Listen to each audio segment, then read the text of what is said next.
Well, thank you for joining us tonight for the July monthly meeting. Today, shortly you're going to see us on the river with Evan Smedley. I'll tell you, for years I've said that if I write a novel, Evan Smedley is going to be the villain because Smedley sounds like a villain's name. And I'll be honest with you, it's probably true because we spent the last several hours robbing the banks of some smallmouth and largemouth bass. It's been pretty cool.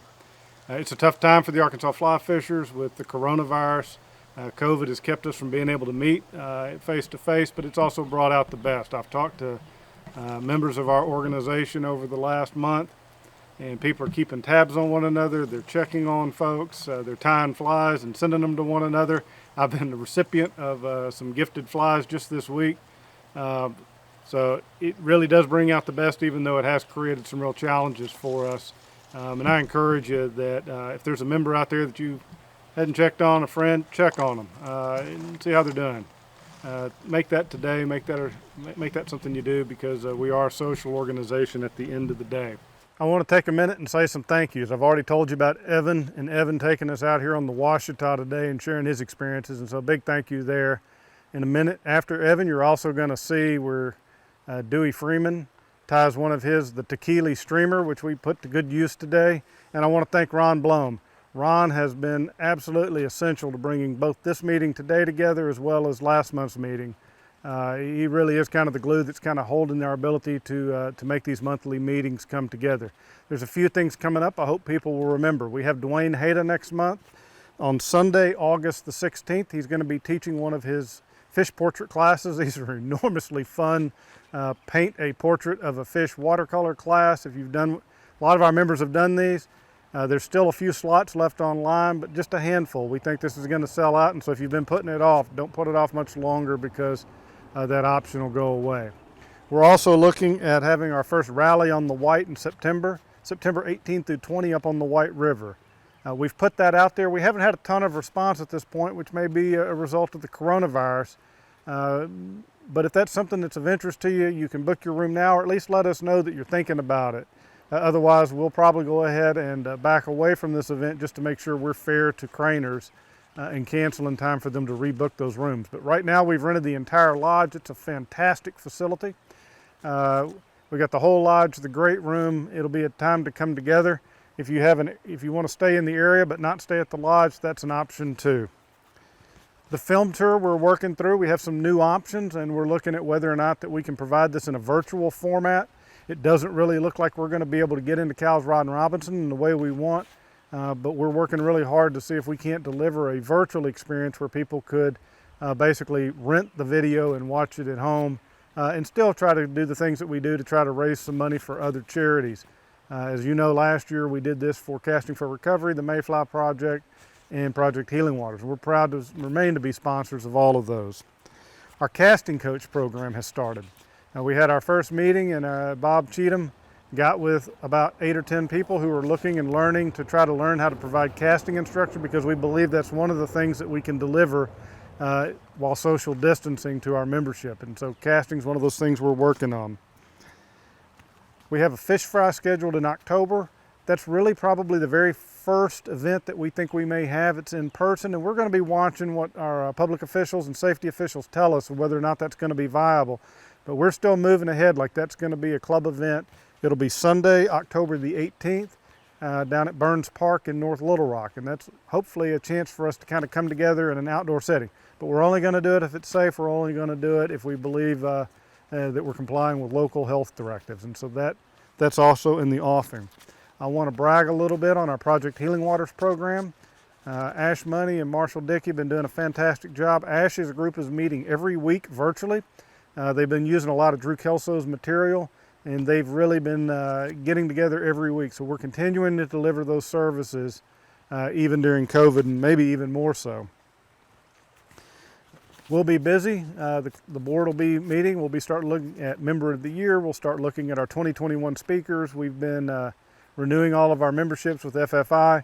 So while we're not able to come together, I assure you that the board is working really hard to provide so that the club is positioned for success during COVID and coming out of COVID. So I think you're really going to enjoy this next segment with Evan Smedley with Ouachita Fly Anglers. You may know him from Ouachita Outdoor Outfitters, but we just had a fantastic day on the Washita River, and I think you're really going to enjoy learning about this river and seeing the kind of day we had and the kind of day you could have out here on this river. It's late July, and deep in the Washita Mountains, it is already heating up. Down on the Washita River, just before sunrise, AFF President Tillman Pittman is already casting and catching smallmouth bass, even before our host for the day arrives. This is our takeout point at Odin, but it's a quick drive 4 miles upriver to our launch site at Shirley Creek, where our guide for the day, Evan Smedley, unloads his Smith raft. Evan works at the Washita Outfitters retail shop in Hot Springs, and now has his own new guide company, Washita Fly Anglers, and he will introduce us to the upper Washita and how it fishes on a very warm summer day. We're out here on the Washita River. We're up here near Odin. We're gonna be floating about a 4-mile stretch today. Water is on the lower side, but that does mean that it is a clear water and those fish are a little bit more concentrated. We got out here early this morning. It's probably about 7:30 now. Try to get an early bite on before it gets too warm. I think Tillman's up here. He's throwing a small Clouser minnow. Gonna kind of see if we can get some stuff moving. You see that? Mm-mm. You had a fish move. That backside of that wood.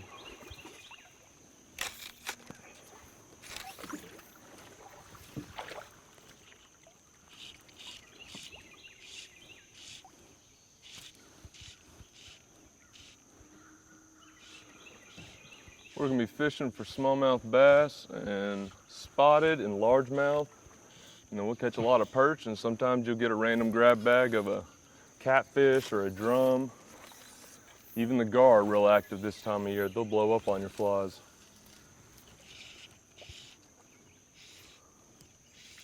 Y'all caught much gar when y'all been out on Crooked or anything? Never caught a gar. Really? Mm-mm. We've been throwing big poppers, and if we keep it moving real quick on top of the water, we'll have a few explode up on it. I've never caught a gar. I've always seen people talk about chasing them with a Nylon rope. piece of rope, yeah, Mm-hmm. because their little teeth get caught up. Yep, you can do a long piece of nylon rope and put like a knot at the end of it.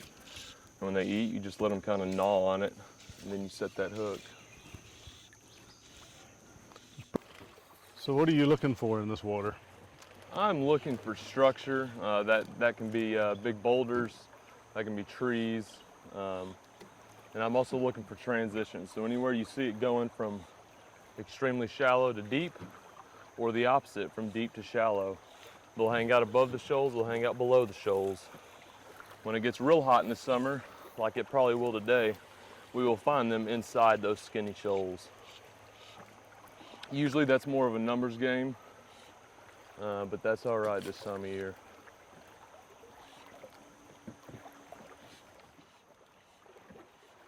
It looks fishy. I got hit by a long ear just then. I felt him. You got a bump? I got bumped by a long ear. That's what it felt like. Didn't feel like a bass. Felt like a brim. Slowly move us along here. That flow stays pretty consistent on that left side, and then the right side is just a big deep hole. Find a lot of the better smallmouth right on that seam. That's a nice fish moving There's there. my There's white fly. boom, there's another one. Dang, sitting on it. I'll slow you down. You're good.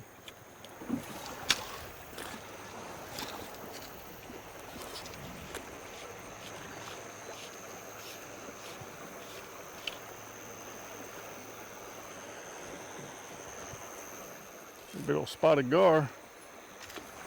Yeah, it's kind of funky how they'll sit in those shallows. They look like a log. Mm-hmm.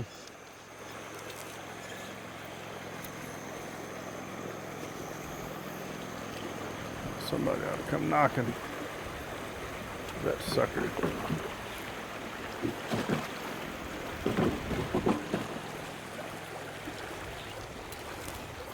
Right behind this little island, they sit like that. Yep. Bait fish, bait fish.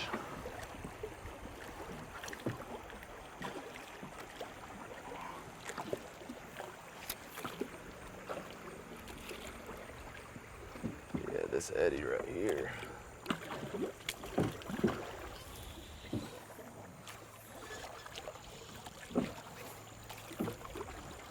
We call that stuff Hercules grass because it always amazes us how our fly can be barely tangled up in it and we can't rip it out.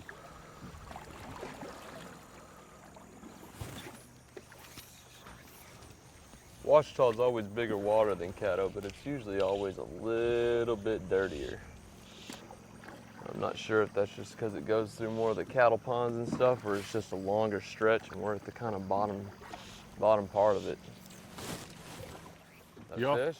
No, I think it was just a snag. Do y'all have the gravel mining issues like they're having up in the Ozarks? Yes, I believe that that's a big reason that we get the color that we have, because they got stuff up there near Mina and Cherry Hill.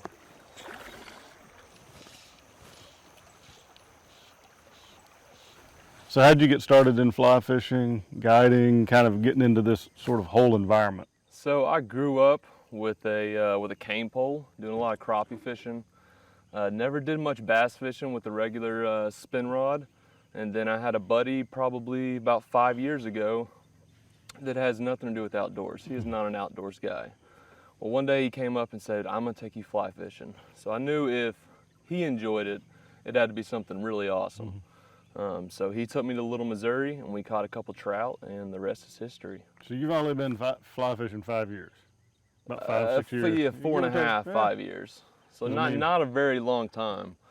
Well, I see a lot of pictures with Evan Smedley and some pretty nice smallmouth. I've seen you with all sorts of warm water species. So you've covered a lot of ground in a short period of time. It has. I think it's just I'm spending the majority of my time on the river, and I kind of do my own research. I don't really look up fly recipes and stuff like that. I look in the water.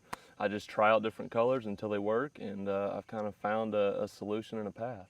You're kind of in a neat spot because you're with Ouachita Outdoor Outfitters, and that's right here in Hot Springs, yes, which has traditionally been underserved for fly fishing. Yes, In fact, that very may much be so. the, as far as I know, it's the only place in town that has any kind of fly fishing. It is, as far as a technical, even backpacking store and everything else. Yeah, but it's a great fly fishing spot. We are the only ones in town there, and you know, Hot Springs is right there on the gateway of the Ouachita, so there's really not any big towns once you get into the Ouachita. So a lot of our tourists are staying in Hot Springs and then venturing out, coming out here to the Caddo and the Ouachita. And what I think is really cool about this area, and I think, you know, we were talking about this earlier, where I feel like the White, the Norfolk, Little Red, they get a lot of attention, but there's a lot of water here. I mean, between the big lakes, Catherine, the Gray. And then you get into the Caddo, the Ouachita, the Little Missouri. I mean, yeah, the Cossatot over near Mina. And that doesn't even count the little small bajillion little lakes and creeks. Yes, if you want to get out in your car with the topographical map and start blue lining and looking for these little places, you can fish in places that don't see 10 people a year. And I always say that's my number one tip to people is, you know, don't start on these bigger rivers. Go to the urban creeks that are inside your town, running through the town. I fished a lot of Fush Creek up in Little Rock, and there's a lot of trash in there, but there's also a lot of great fish in there. So you know, you don't have to have the special Caddo or Ouachita or stuff in the Ozarks. You just have to have a body of water. Even a pond will work to get you started. But these waters are incredibly accessible. Yes. Particularly in the Ouachita. I mean, people forget just how big the Ouachita National Forest is and how many camping spots right on the river that give you the access to walk right in, where the bridges across bodies of water where you can just walk right down, get into that shoal water and really get a smallmouth experience. And you don't have, like, we're fortunate today we're in this boat, but we started at the bridge at Odin. I was catching smallmouth right there at the bridge at Odin, inside of the truck. I mean, like so there's great water spread and you can pick your, I mean, because you have so many access points, you can pick your mileage. We do a lot of overnighters, so you can do a 15 mile if you want, or you can do a 4 mile like we're doing today and knock it out in 4 or 5 hours. Cool. You said you've made about 30 trips in this boat already. I've made about 30 trips in this boat. I've only had it for about 4 months, so I've spent a lot of time out here. I'm starting to get gills, honestly. Are you starting to become a smallmouth bum? I'm a smallmouth bum, 100%. That's you know, awesome. I think I denied it when I first started, and you know, I like trout, but no, I'm a smallmouth freak. Well, you're fortunate. I mean, we get a lot of, we're based out of Central Arkansas. We get lots of calls from people in Hot Springs like, hey, I'm trying to get into fly fishing. And it's really lucky now because we have Washed Outdoor Outfitters to point people to. Y'all do, I know y'all been having fly tying sessions at Fly night, tying. intro to fly fishing, getting people on there.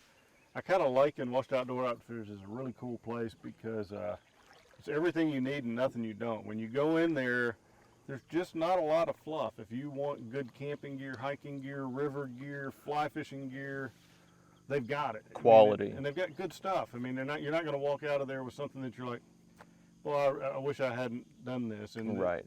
And the people there, I've always found, like you, how all that bunch that comes in there for years We try to be family. It's a very relaxed culture there at Ouachita. well, there's no pressure, but you're generous with knowledge about the area because you're Yes. really genuinely excited Well, about your home waters. Because when we are not in that shop, we are out here in it. I mean, we live and breathe what we do over there.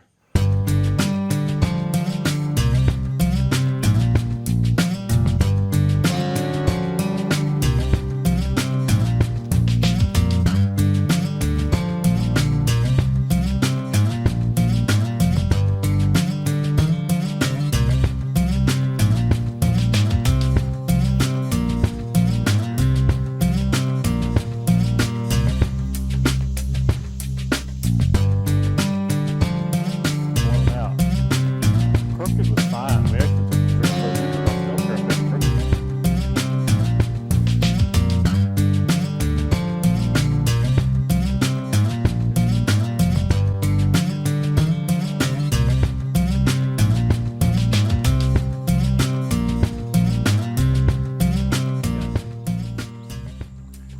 So Evan, what draws you to the Ouachita? I mean, I think the looks kind of give away my answer here. It's beautiful. You can really get away from people out here, even though, like we're talking about, there's a lot of access points, but there's a lot of river to be had. You see a lot of deer and bald eagles out here, but this is just kind of our happy place. It's where I feel at peace. Plus, having really good fishing, it doesn't hurt at all either. So we haven't seen another person today. No, we have not.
There he is.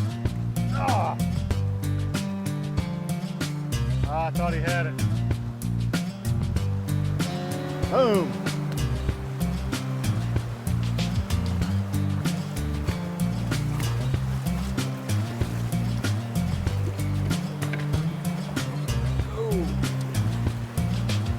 May have been the same fish.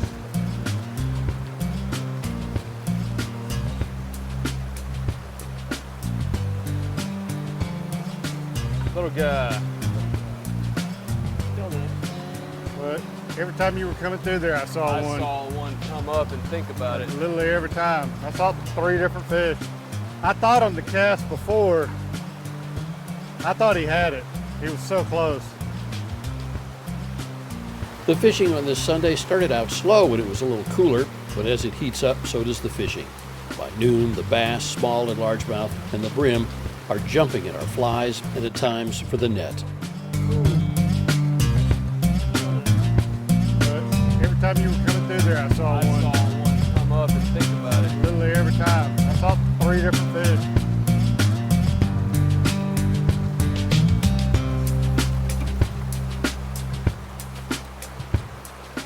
Man, this is awesome. Beautiful day out here. Nothing like standing in the river, kind of sound of the river and catching fish, hanging out with good guys. This has been it's been a fun day.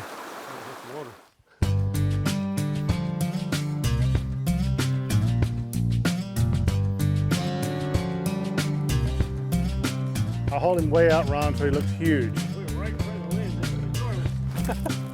All right, little man. It's awesome when you see them and they're like so awesome. Like you can Especially see when they're dark, because you just see them kind of skating around. They lock eyes with that fly, and they can't resist it. He was like, hey, hey.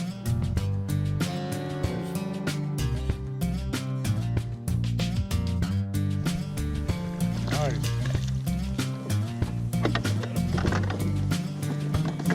Chunky little guy, man.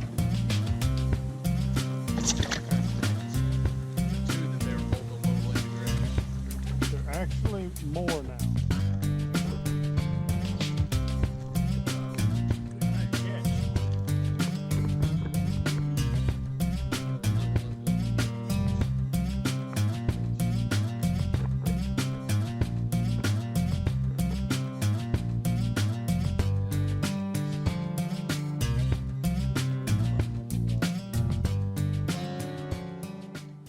I hope you really enjoyed being out here on the water today with Evan Smedley with Ouachita Fly Anglers. You may also know him from the Ouachita Outdoor Outfitters. Both are great organizations. Now we're going to go to Dewey Freeman, and he's going to show us how to tie the tequila streamer, which was a real productive fly out here on the river for us today. All right, the fly I'm going to demonstrate for you today is called the tequila streamer. Listed by Outdoor Life magazine as one of the top 5 smallmouth streamer flies. It can imitate pretty much anything or nothing, but it's got a lot of movement and swims deep in the water because it's heavily weighted, and you'll want to strip it slow. You'll want to try to keep it in the water, keep your mend so that you get a long run with it. It kind of would imitate low in the water crawfish, or it could be a small perch or something like that. Tied on anything from a 2 down to an 8. I'm tying this today on a 4 and a 4x long streamer hook. Let's get started. Bend down the barb and get your bead on. Now this is a 4x long, 3x heavy streamer hook, straight eye.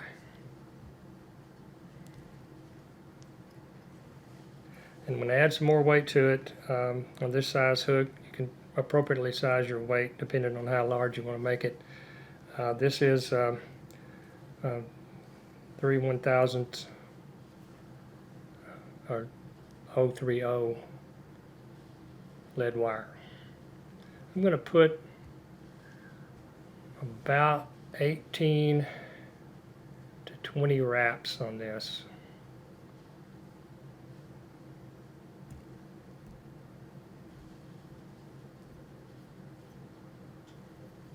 I want it heavy, and I want it to be heavy enough to turn the fly over, have it swim hook point up. And push that up into the bead. Let me level.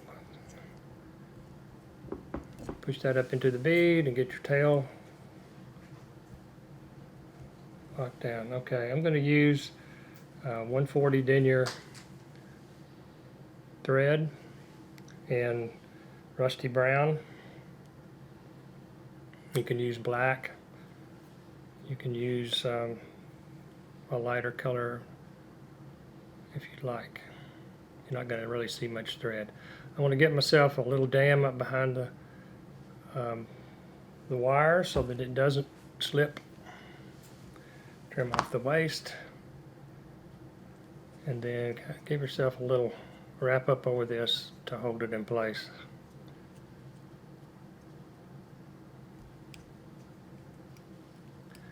And take your thread back toward the bend. Now this has a marabou tail, and it's stacked 3 levels, one yellow, one black, and one yellow. So prep your feather like you normally would. I'm going to trim this old stem out of the way just to make it easier to handle.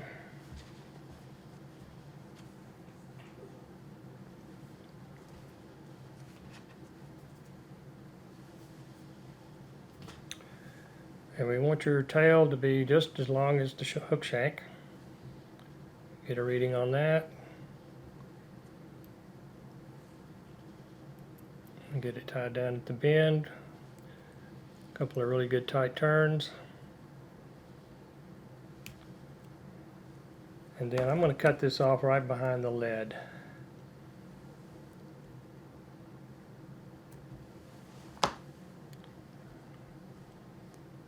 And wrap over it.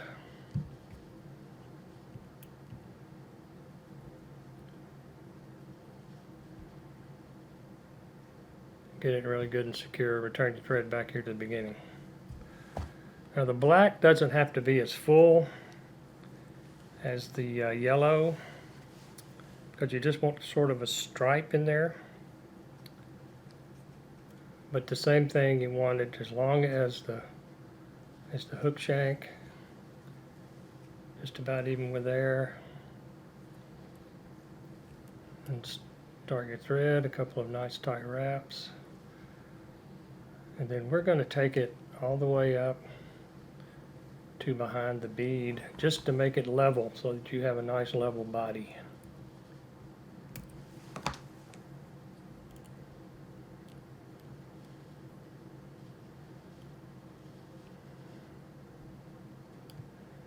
Nice and tight.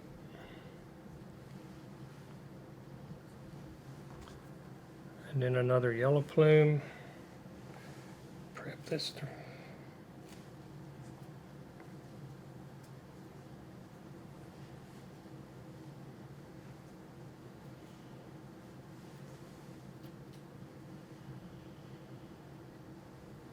I want this to be even with the other two.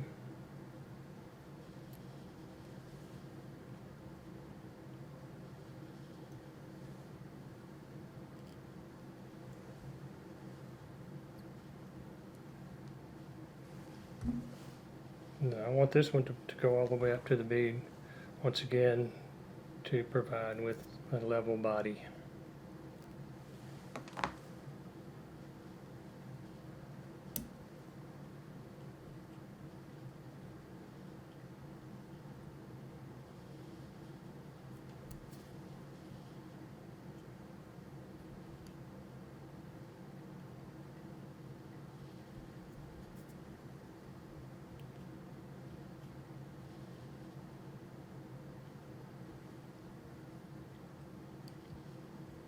The body is made from medium Estaz chenille material that looks like this. This is nice and shiny. This is in color root beer. You can also tie this in olive. You can tie it in copper. You can tie it in black. Your preference there, what you like, what your local modders like. Cut you off a length of it, and then you want to clear off this tip so that you have a little tie-in point. So strip off about 1/4 inch of the fibers from the Estaz.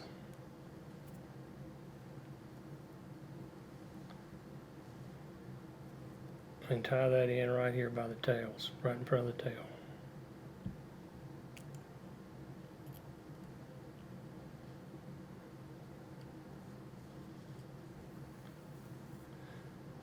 Now this has 3 sets of rubber legs in the, and you want to divide your hook shank into sort of quarters. So I'm going to make the first one be about right here at the hook, right above the hook point. The next one to be about halfway down the shank, and the third one, the last one, to be about a bead length back from back of the bead. And this is material is round, medium-sized rubber legs in yellow, and I pull off 2 strands and keep them together. It makes it a little bit easier to tie in. Hold it out just in front of the fly for this camera. Start that again, saying what it is. Okay, this is the material for the legs is a medium round rubber legs in yellow, and I pull off 2 at a time because I want 2 on either side at each point, and I'll leave them stuck together so that they're easier to handle. Tie in. I'm going to lay the midpoint on the hook. Take a wrap to tie it down. Then you just want to X-wrap this.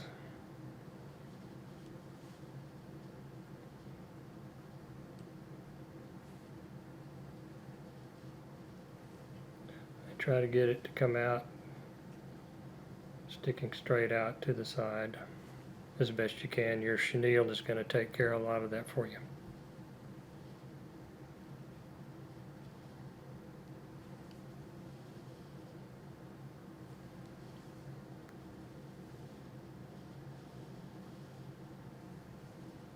And then move up to about the midpoint.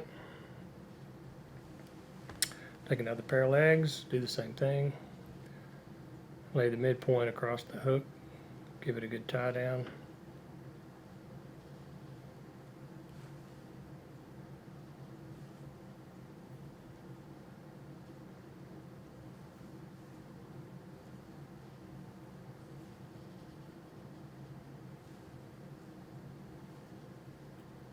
And then move up to the final point right about a bead width behind the eye.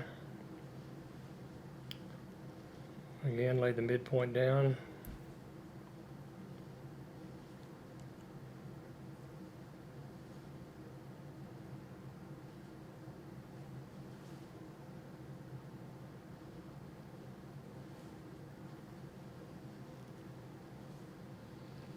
And give it a couple of X-wraps over the top, figure 8 it or whatever you call it. And then move your thread up to the bead.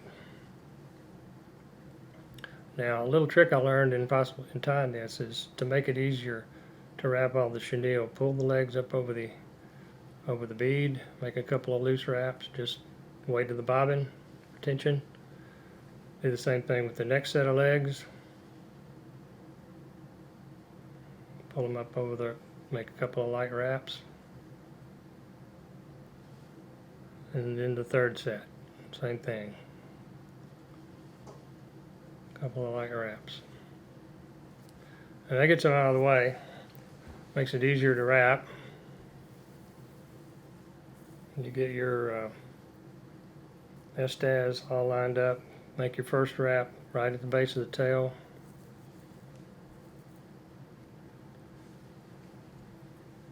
Give it a little tension. Then do another one right about in front of it. And when you do, pull those fibers back.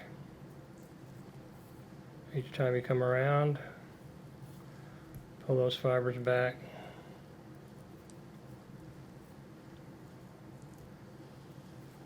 When you reach your legs, undo it, pull back.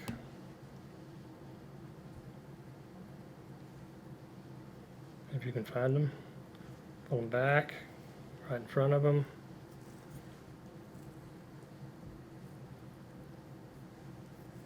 Making about 3 wraps, maybe 4, depending on where you are.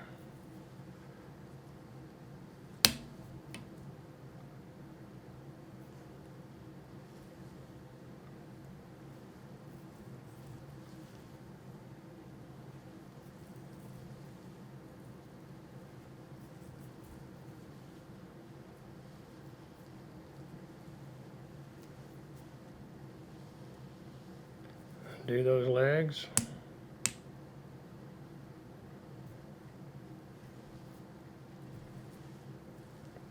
Wrap in front of them to get up to your bead. Catch your material.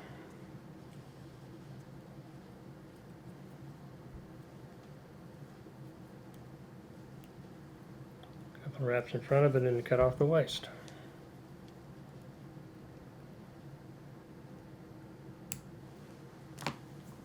Now you want to try to get as many of these fibers back as you can. It's almost impossible to get them all. Make sure you get some good wraps in there to hold that down.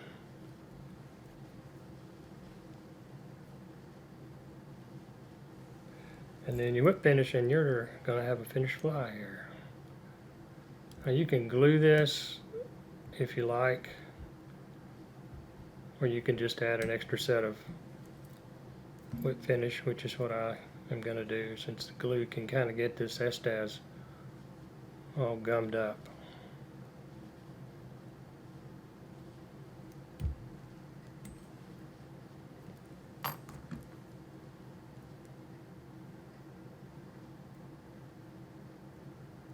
Get your thread out.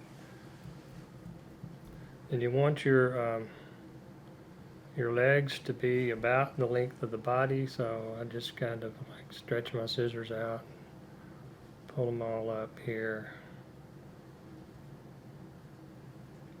get sort of a width, and I give it a look there, and then you drop them and you have to start over again.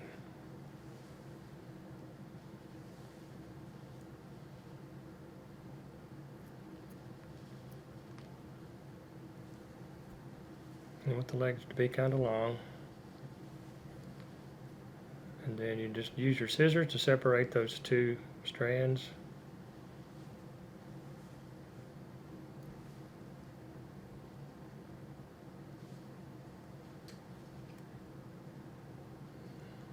As I fumble with it, but there we go.